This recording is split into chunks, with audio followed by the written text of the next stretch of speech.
আজকে আপনি দেখেন আরবের সৌদি আরব, কাতার, দুবাই, বাহরাইন, তারপরে মিশর, হ্যাঁ, আপনার যারা আছে এতগুলো মুসলিম শাসক, পাকিস্তান, কিন্তু পৃথিবীতে এতগুলো মুসলিম শাসক, কিন্তু বাইতুল মুকাদ্দাস ইহুদিদের হাতে চলে গেল।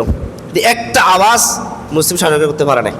এখন বাইতুল মুকাদ্দাস ইহুদিদের দখলে, মুসলমানদেরকে নিয়ে নিল। এরপর লক্ষ লক্ষ মুসলমান থেকে হত্যা করা হলো, মুসলমানগুলো শাসকগুলো নীরব। ইরাকে মুসলমানদেরকে হত্যা করা হলো, মুসলিম শাসকগুলো নীরব। সাদ্দামকে ফাঁসিতে ঝুলানো হলো, মুসলিম শাসকগুলো নীরব। এবার লিবিয়া গাদ্দাফিকে হত্যা করা হলো, মুসলিম শাসকগুলো নীরব। আফগানিস্তানে বোমা মেরে লক্ষ লক্ষ মুসলমান হত্যা করা হলো, মুসলিম শাসকগুলো নীরব।